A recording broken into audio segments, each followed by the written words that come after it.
Shalom, shalom. First thing and foremost, I'd like to give all praises and glory and honor is due to Yahweh, Ba'ashem, Yahweh Shai, Ba'ashem Rakakwadash. I'd like to give double honors to the elders and the apostles of Great Millstone that rule well. Blessings and salutations to the hopeful elect. Noise in his gospel broad, lifting up the standard of Yahweh, Ba'ashem, Yahweh Shai, wherever it may be. This is just a lesson through the Spirit. It's kind of meditating on some things through the Spirit, and things are heating up. It's been roughly when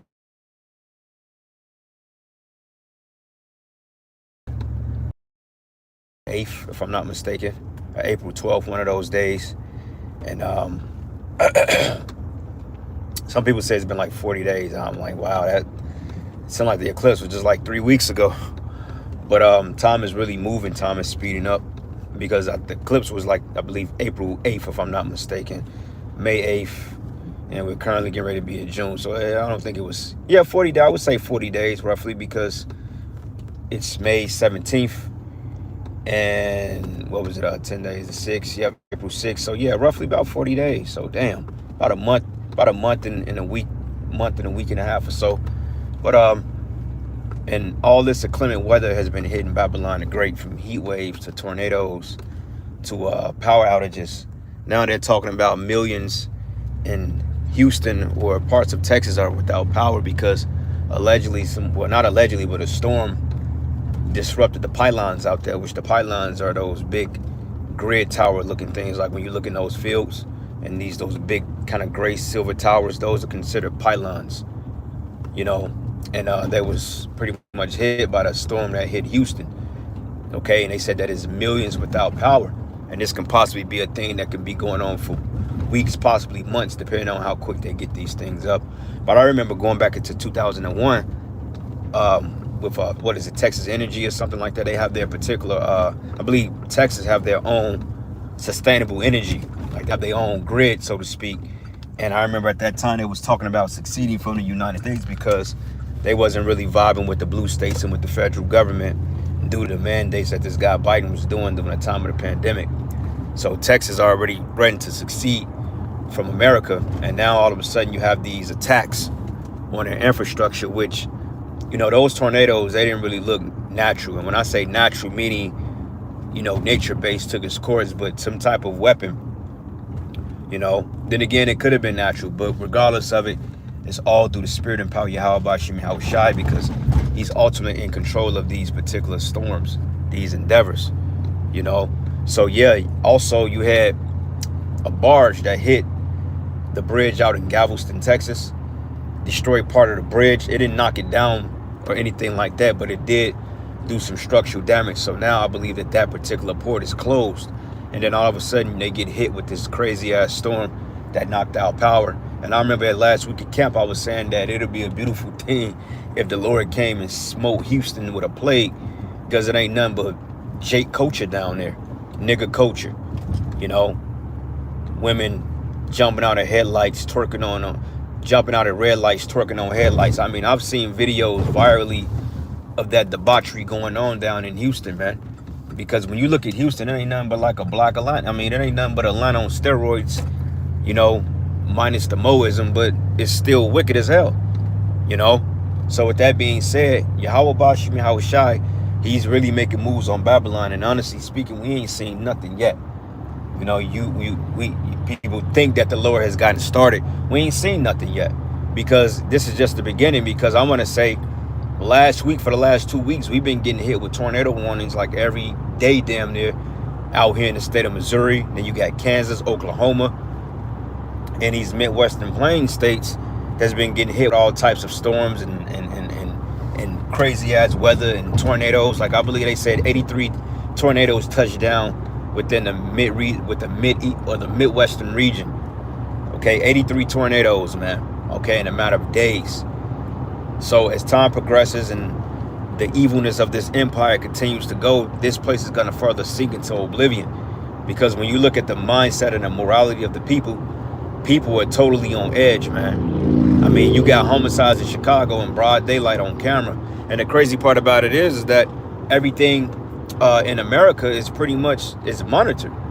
I mean, you got cameras everywhere. You got cameras on the E-way. You got cameras on the buildings. You got cameras on the phones, cameras on the main street, cameras in the stores. And yet, people are going out and they're doing hits and they're attacking people and nothing is coming of it. So you ask yourself, is this deliberate or is it just Esau don't have the manpower to stop it? And I'm gravitating towards that this shit is deliberate, because we understand that the scriptures say, 2nd Esdras 8 and 50, that many great misery should be done to them that dwell in a lot of time, because they walk with great pride, that dwell on the earth because they walk with great pride. Okay, because now you have inflation, the homeowners insurance programs, things are collapsing, you know, and people don't know where their next meal is going to come from. So therefore, people are on the prowl. They're more violent. They're more impulsive. You know, you cut somebody off in traffic, hey, it's bound to go there. So with that being said, we got to be in a righteous spirit and being away from all the madness, because these people, they literally one event from turning everything upside down because they don't have faith in this current administration. So now that we got selections in the state hanging in the balance, what, it's May, June, July, August, September, October, November, roughly 5.5 months before selection time, if there is a selection, people are literally on edge, man, because shit, they want a different they want a different administration in office, you know. But we don't know. We have to wait and see, because you got people that really believe in these political parties. You got Esau that believes in the Republican Party, that the Republicans are gonna come and fix America and make America great again. But it ain't. With these cities, they getting ready to collapse. Okay, like when you go to Chicago, Chicago is just Chicago through, man. You know, and I don't understand anybody that really want to live in Chicago at this point. As beautiful as a city as it is, and as eventful as it is, niggas are out there cutting up. And I was looking at some footages, and you know, just reading some articles and looking at videos and commentaries on the state of the city due to this guy Brandon Johnson, whatever the hell the nigga's name is. I mean, it's to the point that it's to the point, like, it's all Jake that's committing crimes, man. You know, every time I look on the news or read an article, it's a nigga robbing somebody, it's a nigga shooting somebody, it's a nigga getting shot. Okay, it's somebody's spot is getting broken into, somebody's crashing a car through somebody's business. And when I look at it, it's all Jake, man. And I'm like, this is the reason why Esau don't want to be around niggas. Now, I do get it that Esau does commit majority of the crime, and he puts Jake out there as the face of crime. But overall, man, you Jakes ain't innocent, man. Okay, you can a normal day in the city can turn into a fucking bloodbath, man. All because you accidentally cut somebody off in traffic, or all because you may be wearing a pair of kicks that somebody may want, or you may be anything. Like it was on camera. It was like 8:30 in the morning. It was a father to a Jake dude in one of the most nicest neighborhoods in Chicago, and somebody shot his ass in the chest. Now they said it could have been a case of robbery, because one thing I'm knowing, Jake is hitting they're hitting the Gold Coast area. They're hitting the North Avenue area. They hitting all these particular areas out there, Beverly Hills in Illinois, Oakland. I mean, you got a triple homicide that took place out in Tinley Park, Illinois. Tinley Park is, at a point in time, is probably one of the safest suburbs in South Chicago. Southwest Chicago. Now all of a sudden you got triple homicides in Tinley Park, where ain't nothing but Edomites at, man. Okay, so it's just like, goddamn, it ain't nowhere safe to go in America, man. But yeah, he was going to work. He was walking to work, and somebody came and put one in his chest. And they mentioned that they took a bag that he had and robbed him for his money. So my thing is, he probably knew the cats that did it, or he was, or he was in tour with somebody, because that's usually how it happens. Usually you're beefing with somebody, and then somehow, some way, as big as that city is, motherfuckers seem to catch up with you. This is why it's not good to start trouble in your cities, man, because people will end up, you run into people all the time when you least expect it. Then bam, all of a sudden, you got a homicide on your hands, or you putting somebody in the dirt, because, hey, the scriptures say, Ephesians 5 and 15, walk circumspectly because of redeeming the times, because the days are evil. Okay, you can't slip up for 1 second. Like I'm going to take care of some business for work and all this other stuff, and do what I have to do for the job. And I mean, have these people on this highway, I mean, they're literally waiting just for a bad moment so they can crash out. Because people want to be victim, or people want to be the victim, you know? So how much more in the spirit do we got to be in these evil times? You know, it was another article that came out, well, a news clipping. It was this one, I guess he was like an Issacharite. They called it the a grape dungeon on wheels. Basically, this Issacharite, or this Northern Kingdom Jake, was grabbing up women, snatching them up in his white van and taking them all the way out to the countryside and having his way with them. And they called that scene, they called it a grape dungeon on wheels, meaning he was just grabbing bitches up and doing it, having his way with them, you know, a big fat greasy Mexican. And you know, I kind of question the validity or the validity of the story, because you know Jake is wicked, but at the same time, man, you know, a lot of these migrants coming over here and a lot of these nationals from Iran and the Ukraine, they're doing a lot of the folly too, but you will never see them shed light on those particular endeavors because they want to make Jake the face of tyranny, man. Okay? Esau's goal is to lay the light and blame on Jake, so that way the world can rise up against Jake to take the attention off Esau, because when you look at it, everybody's coming against Esau right now, man. You know? Everybody is seeing the wickedness that the small hats are doing, the atrocities that they're creating over there in the Middle East. You know, people are realizing that their freedoms are being infringed on because of the legislation that Esau is passing, and the world is coming against Esau, man. So now he needs to up the demonization on our people, okay? Which I'm not saying that our people are innocent, because clearly they not. Every day in Chicago, homicide is about a damn nigga, okay? When you look at the news, it's always shooting. You don't see Esau unless he's going on a mass killing spree, but at the same time, it's just like all the gang violence and all that shit is all you niggas, man. You know, all the crime in the city is all Jake, all the time. Robberies, Jake. Breaking and entries, Jake. Snatch and grabs, Jake. Crashing out, Jake. Jake. And there's always a grimy, dreadhead nigga that's always willing to crash out for nothing, man. And then the crazy part about it is they'll lock these Jakes up and then they'll let them back out on the streets, man. But yet, if you take one of them and you put one of them to death, then you're gonna be the one that's facing 100 years in prison.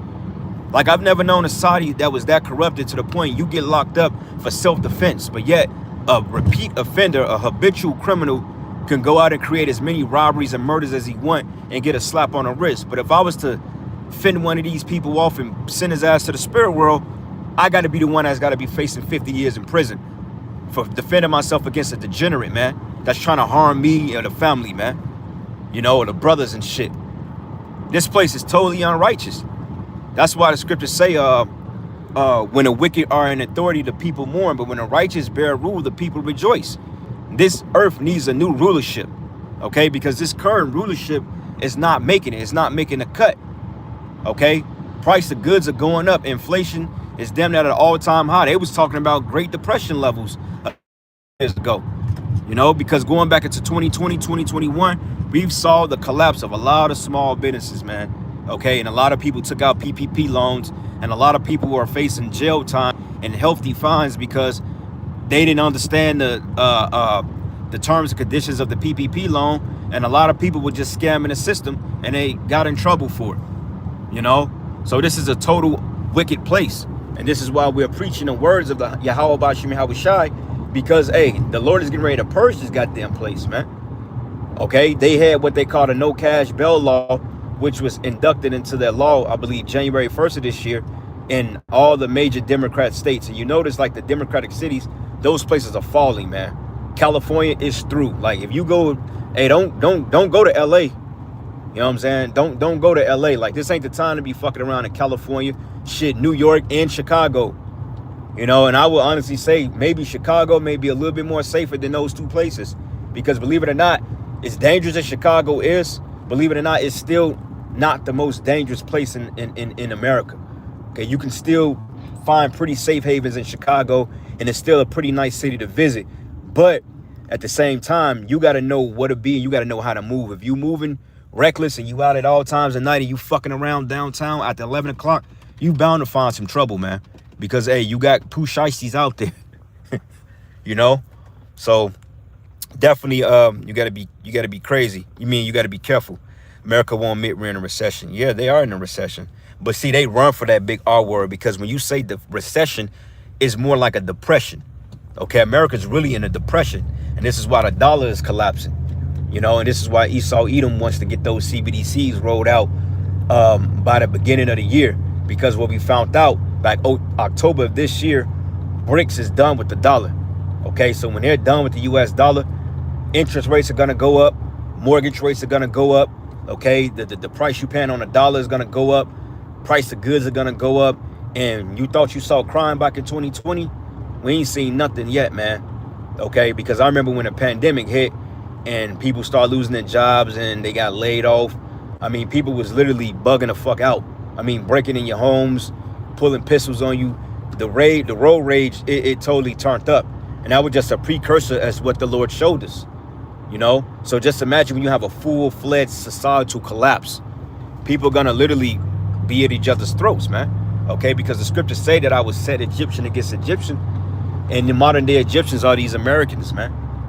You see? So yeah, man, it's off the meter. They're talking about we may have one of the hottest summers on record. And going back into those storms that hit Houston, that's a beautiful thing, you know, because Houston is full of just straight wickedness. I believe the population in Houston of Jake may be like in the upper 50 to 60%. You know, it ain't nothing but niggas down there, because once Katrina hit, a lot of niggas moved to Houston. A lot of niggas from up north. A lot of people from the Midwest. A lot of people from Cali. A lot of people from Chicago. A lot of people in them Jakes. A lot of them moved to Houston, to Arizona, to Dallas. You know, to get away from the high prices, because it was cheaper to live down in Houston at a point in time. And then you had Section 8. You know, like I had a couple of relatives that moved down to Houston, and you know, I really don't know their well-being or whereabouts as far as what happened during the storm, but allegedly millions of people were without power, you know. And that's what happens when you have a wicked ass society, you see. Ephesians 6, accountability spirit, shalom, bro. It says, wherefore take unto you having the whole arm of Yahweh, that you may be able to withstand in the evil day, having done all to stand. Yeah, meaning praying, you know, praying, fasting, whatever you got to do. Try to pray to the Lord and anoint yourself before you leave the house. You know, pray 3 times a day, 4 times a day. Pray throughout the day. You know, ask the Lord to protect the brothers, yourself, your children, you know, your families. Ask the Lord to guide you through this thing, man, because it's real dark. You know, it's just a spirit of evil. You know, like 2023, man, that was a dark year. That was one of the darkest years I've never had in the truth, man. I mean, all types of shit was going down. Brothers was getting afflicted on all angles. It just 2023 just felt real dark and evil, you know. So the Lord brought the balance this year, which this year is okay, you know, but overall people are in a messed up mindset. But 23, that was probably one of the worst years I didn't had in the truth, man. And I've had some pretty tough years since I've been here. Okay, it's been real rough. And I honestly say that I look back on 23 and I'm not pleased at the results, but you know, prophetically wise, it was a beautiful year because these things had to happen, you know. But anyway, that's pretty much it, brothers. Just wanted to kind of get that out. Just, you know, tell you brothers to watch and pray, you know, stay prayed up, pay attention to what the Spirit is doing, you know, don't get caught up in the madness out that this place has to offer. You know, stay in the Spirit, stay tranquil. And with that, call halal Yahweh Shimi Hawashai, Bashir Makakwadash. I want to get double honors to the elders, the apostles of Great Millstone and Rootwell. Blessings and salutations to the whole elect. And with that, Lord's will, you were edified into the next lesson. Shalom.